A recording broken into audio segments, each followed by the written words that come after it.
Watchers 3, Episode 7, A Spark of Ingenuity. In the oppressive gloom of their cell, the Rocker sisters' situation seemed dire.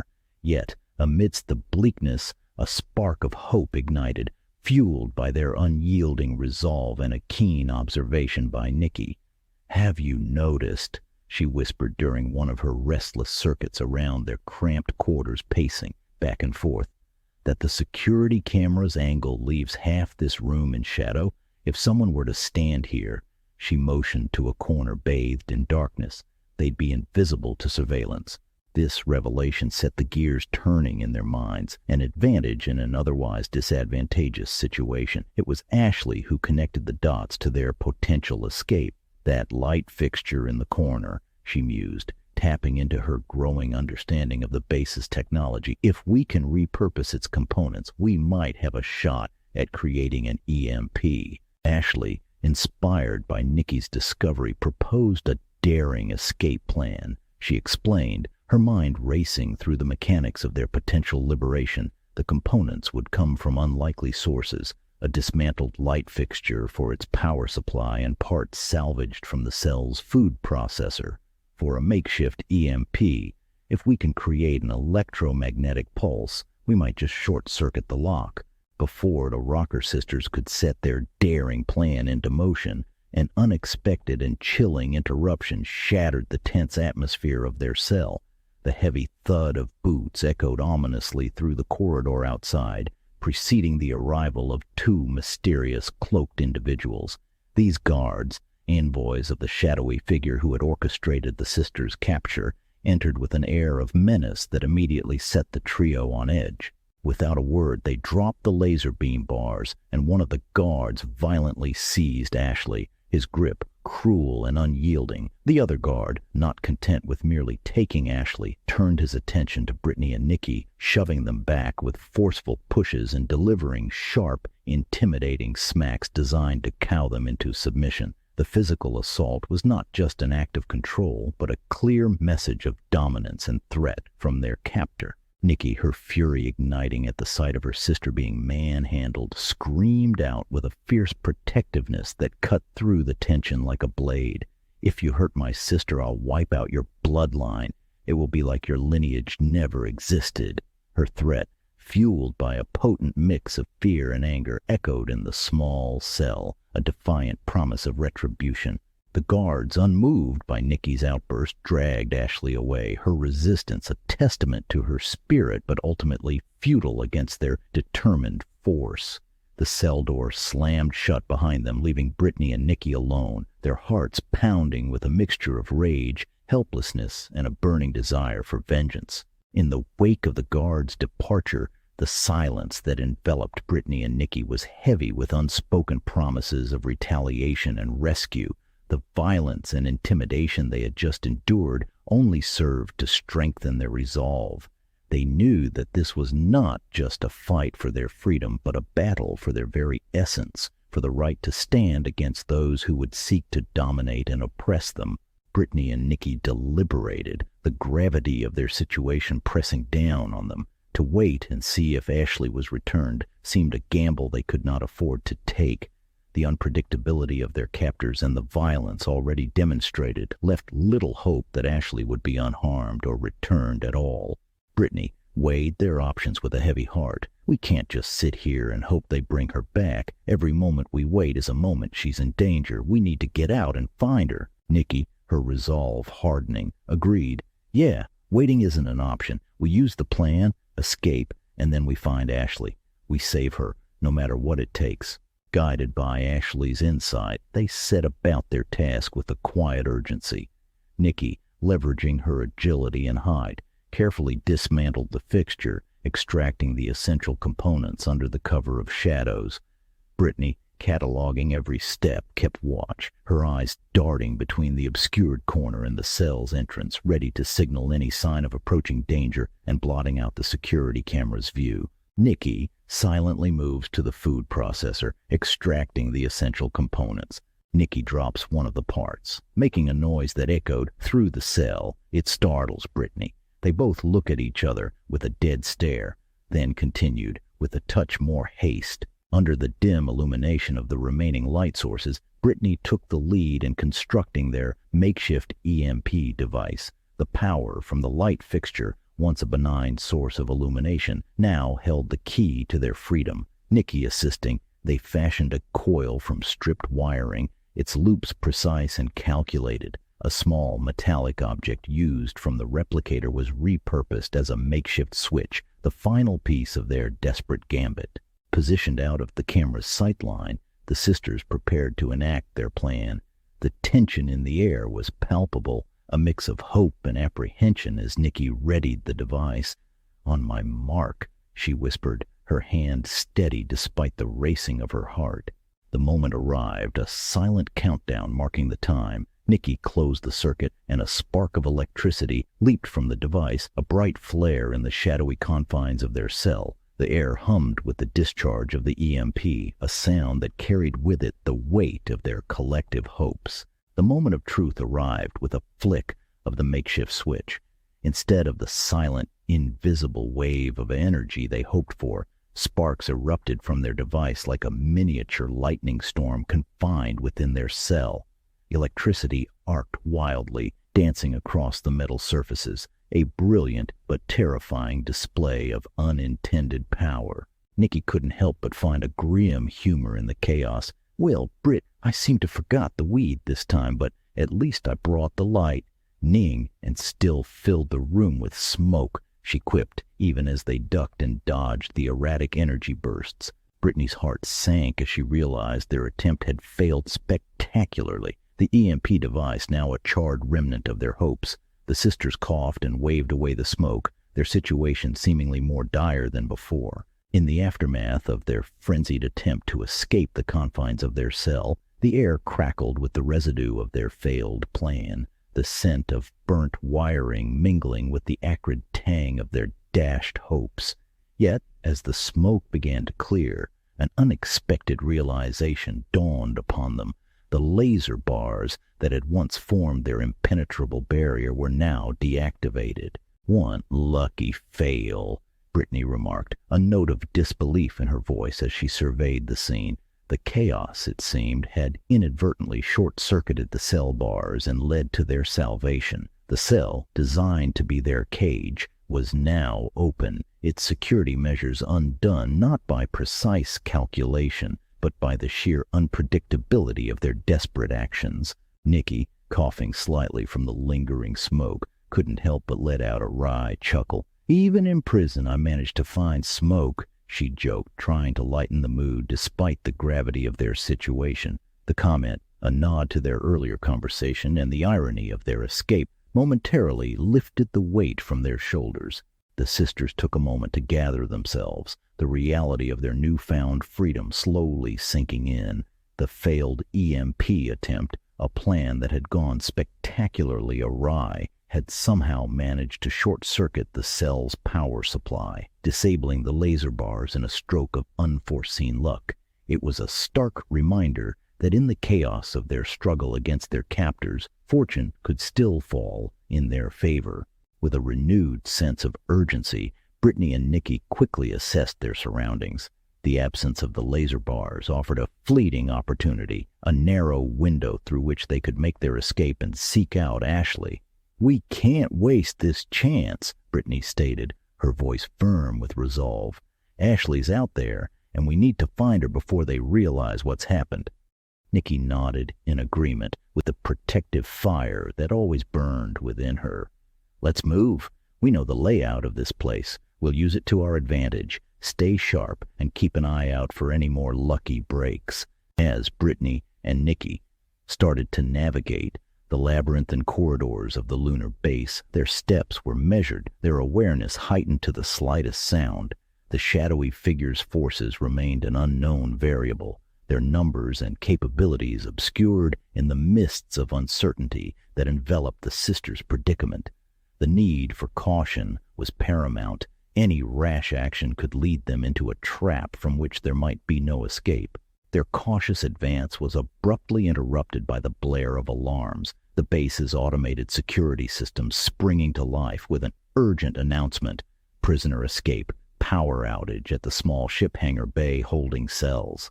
The message, meant as a warning to the base's occupants, served a dual purpose for Brittany and Nikki. It confirmed their location within the sprawling complex and inadvertently broadcasted their newfound freedom to their enemies. Realizing the alarm would soon draw a swarm of security drones and guards to their position, Brittany acted with decisive urgency. "We need to move, now," she said, her eyes scanning their immediate surroundings for an alternative route. It was Nikki who spotted the potential for escape, a maintenance panel subtly recessed into the wall, barely noticeable to those unfamiliar with the base's design. Without hesitation, the sisters pried the panel open, revealing the entrance to the droid work tunnel network, a maze of service corridors and maintenance shafts that snaked through the bowels of the base. These tunnels, typically only used by the base's robotic workforce, offered a clandestine path deep into the heart of their captors' territory. "Quickly, before the drones arrive," Brittany urged, her voice a low whisper as they slipped into the shadows of the tunnel entrance. The cramped space was dimly lit, the only illumination coming from the occasional flicker of work lights strung along the passageways. The hum of distant machinery and the scent of lubricant filled the air, a stark contrast to the sterile environment of the base's inhabited sections. As they made their way through the network, the sisters relied on Brittany's strategic mind to navigate the complex web of tunnels. Nikki, for her part, remained vigilant, her senses attuned to any sign of pursuit. The tunnels, a lifeline in their quest to find Ashley and evade capture, were a labyrinth that offered both concealment and confusion. In the droid work tunnels, Brittany and Nikki navigated the darkness with cautious steps, the beam from a small improvised flashlight from the parts they had left over, their only guide.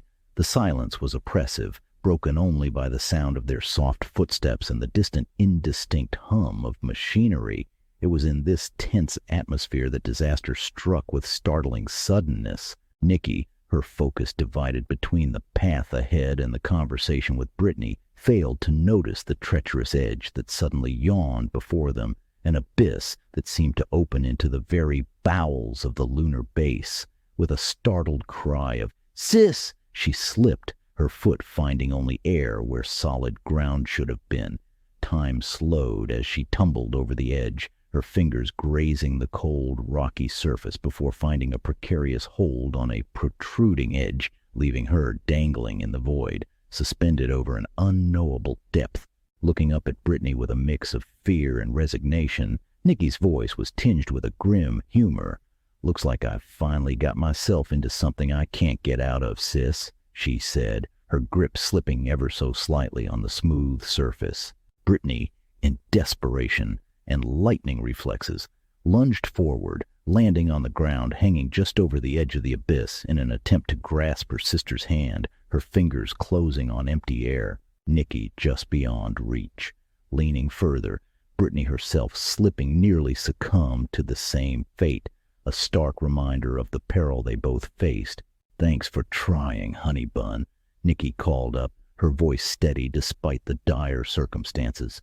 "But it looks like fate has me this time. You turn and walk away, sis. Tell Ashley I love her, but you go now and don't look back."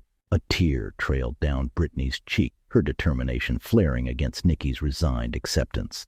"Not a chance in hell, sis. Not a chance in hell," she bellowed, her voice echoing defiantly against the cold walls of the tunnel. In a moment of inspiration, Brittany stripped off her belt, fashioning it into a makeshift lifeline. She looped it. A scratching sound echoes out. Nikki's grip slips, her nails clawing desperately to the cliff face, to no avail. Brittany extends the lifeline towards Nikki's desperately reaching hand and, with a precise throw, managed to wrap it around her wrist. The force of Nikki's weight and the momentum of the catch resulted in a bone-shattering snap that reverberated ominously through the tunnel, a sound both harrowing and hopeful. Brittany, leveraging every ounce of her strength, dragged Nikki up from the brink, pulling her back onto solid ground. They collapsed together, a heap of exhaustion and relief, their breaths coming in ragged gasps. Nikki, cradling her injured wrist, looked up at her sister with a mix of pain and profound gratitude. The abyss had threatened to claim Nikki, but Brittany's quick thinking and refusal to give up had snatched victory from the jaws of defeat. Together, they had overcome yet another obstacle. Their resolve hardened. Meanwhile, Ashley found herself in a dire situation far from her sisters, dragged forcefully into the depths of the lunar base to the insectoid holding areas. The shadowy figures, emissaries of their captor, demanded she unlock the cells to release the workforce, expecting compliance through intimidation. Yet, Ashley's spirit remained unbroken, her response a mix of defiance and gallows humor. "Sure, I'll get right on that, just after I fetch my can of Raid for your workforce, buddy," she retorted, a smirk playing on her lips despite the danger. The figures, unamused by her bravado, resorted to violence, striking her across the face. When repeated demands for her cooperation were met only with laughter, they escalated their brutality, beating her ruthlessly. They yanked her head back by her hair, demanding she look at them as they insisted on the access code, threatening to remove her eye forcibly if she did not comply. "We need the code, and your eye. It doesn't have to remain in your head," they hissed, prying her eyelids back in a grotesque promise of pain. Despite the agony, a dark chuckle escaped Ashley's lips, the absurdity of the situation not lost on her, even in her pain. The irony that the password they so desperately sought was eyeball brought a grim humor to her predicament. It was a laugh born of both defiance and the realization of the bizarre turn her life had taken, finding herself threatened over a password that seemed almost comically apt given the circumstances. However, faced with the immediate threat to her well-being and the unyielding demand for cooperation, Ashley's resolve faced its ultimate test. Her laughter subsided into pained gasps as she weighed her options, the reality of her situation crystallizing with brutal clarity. The choice before her was stark: resist and suffer potentially irreversible harm, or relent and provide the captors with what they needed. In a moment of clarity, Ashley understood that her defiance, while a source of strength, had its limits. The safety of her sisters and the workers weighed heavily on her mind, guiding her decision. With a resigned breath, she acquiesced, giving them the access they demanded, her spirit battered but not broken. Following her coerced compliance in unlocking the cells of the insectoid workforce, Ashley found herself amidst the mechanical hum of the lunar base's systems springing back to life. The computer's voice echoed through the corridors, a stark announcement that normal operations were resuming under the shadowy control of their unseen masters. All workers back to stations, prepare the core for refueling. The reminder that the moon itself was not just a celestial body but a colossal spacecraft designed for interstellar travel was staggering. Ashley, despite the physical pain and emotional turmoil of her situation, couldn't help but be awestruck by the scale of engineering and secrecy this endeavor entailed. The base, it seemed, was built around an ancient technology capable of propelling the moon across the cosmos, and the insectoid workers were now being mobilized to fuel this gargantuan engine, to fire it up again, it seemed. As she processed the implications, Ashley realized the strategic importance of the information she had unwillingly helped uncover. The plans to move the moon, presumably to an undisclosed location or for a purpose yet unknown, could have far-reaching consequences not only for the inhabitants of the lunar base, but for Earth itself. The notion that she and her sisters were caught in the midst of an operation of cosmic proportions added a new layer of urgency to their plight. In the aftermath of her coerced cooperation, Ashley found herself in a precarious state. Her physical strength diminished from the ordeal she had endured. The directive came unexpectedly. An insectoid, acting under orders, was to escort her to a holding cell located perilously close to the command center. The significance of this location was not lost on Ashley. Being positioned near the nerve center of the lunar base suggested she would play a critical role in the shadowy figure's plans. With the insectoid's support, Ashley shuffled through the corridors, each step a testament to her resilience. Unbeknownst to her captors, Brittany and Nikki, moving like shadows through the base's hidden veins, overheard the exchange from their vantage point in a ventilation vent high above the command center. Witnessing their sister's plight ignited a fierce determination within them, a silent vow that no force in the universe could keep them apart. The sisters quickly devised a plan, one fraught with risk, but driven by an unyielding resolve. As Ashley and her escort passed beneath their concealed position, Brittany and Nikki prepared to strike. The moment was tense, charged with the potential for both reunion and catastrophe. As Brittany and Nikki launched themselves from the ventilation shaft, their ambush on the unsuspecting insectoid was a blur of motion and desperation. The insectoid, caught off guard by the sudden assault, reacted with a swift and brutal counterattack, its limbs moving with a lethal precision that spoke of its warrior nature. Nikki, agile and fierce, darted around the creature, landing blows that would have incapacitated any ordinary foe, but the insectoid's exoskeleton deflected her attacks with frustrating ease. It responded with a powerful shove, sending Nikki flying across the room like a rag doll, her body slamming into the wall with a force that left her dazed and struggling to regain her footing. Meanwhile, Brittany, fueled by adrenaline and the fear of losing her sister, engaged the creature with a relentless ferocity. She ducked under a swipe that would have decapitated her, closing the distance to the insectoid. In a moment of calculated risk, she used the creature's own momentum against it, maneuvering behind it with a dancer's grace. With a surge of strength born of desperation, Brittany clasped the insectoid's head, twisting sharply. The sound of snapping kitten echoed through the room, a grim symphony to their survival. The insectoid collapsed, lifeless, as Brittany rushed to Nikki's side. Brittany asks, "Are you okay, Nikki?" Nikki replies, "Yeah, just my pride that time. Check Ashley." Brittany and Nikki quickly set about assessing Ashley's condition, their expressions a mix of concern and relief at their reunion. Despite the evident signs of her ordeal, bruises marring her skin, a weariness in her eyes, Ashley's spirit remained unbroken.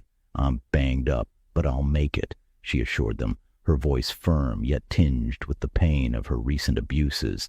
The sisters knew they had little time. Security would soon realize Ashley's absence and commence a search. With a shared understanding, they helped Ashley to her feet, supporting her as they navigated the maze-like corridors. The urgency of their situation propelled them forward, each step a race against the clock to reach the safety of their hidden refuge and devise a plan of action.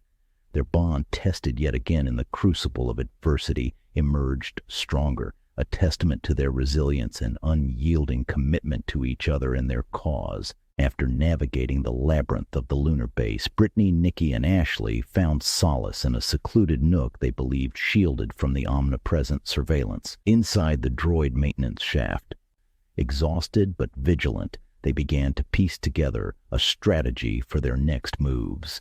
The weight of their situation pressed heavily upon them, a constant reminder of the dangers lurking just beyond their temporary haven. In the midst of their planning, Ashley, wincing from the pain of her injuries, half-joked to Nikki, "You got that never-ending replicator bong with you. Could use something to dull the pain, or at least help me forget it for a while." Nikki's response was regretful. "No, sorry, I don't. They took my bag along with my weapons." Ashley's hopeful inquiry was a brief distraction from their grim reality, though her disappointment was palpable. Yet Nikki had an unexpected revelation. "Wait a minute," she said, reaching into her sock and pulling out a vial of a glowing, glittery green substance so bright it illuminated the room. "I still have this tincture thingy." Ashley's eyes widened in recognition. "Is that the stuff from Dad's lab back at the house?" she asked, a mix of curiosity and apprehension in her voice. "Yep," Nikki replied, hesitance coloring her tone. "I'm kind of scared to try it." Ashley's laughter, despite the pain it caused, filled the room.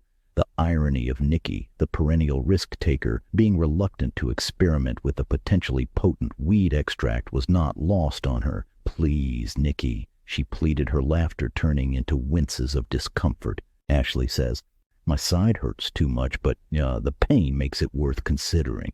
With a gentle nod, Nikki obliged, administering a couple of drops of the tincture to Ashley, hoping it would offer some relief. The moment was a rare one of levity amidst the gravity of their predicament, a testament to their ability to find humor in the direst of circumstances. As the tincture took effect, easing Ashley's discomfort, she shared critical information. During her brief capture, she had been taken to a room for a further search, a room that, to her surprise, contained their confiscated belongings. "It wasn't far from where they freed me," she murmured, her voice growing softer as the tincture's effects deepened.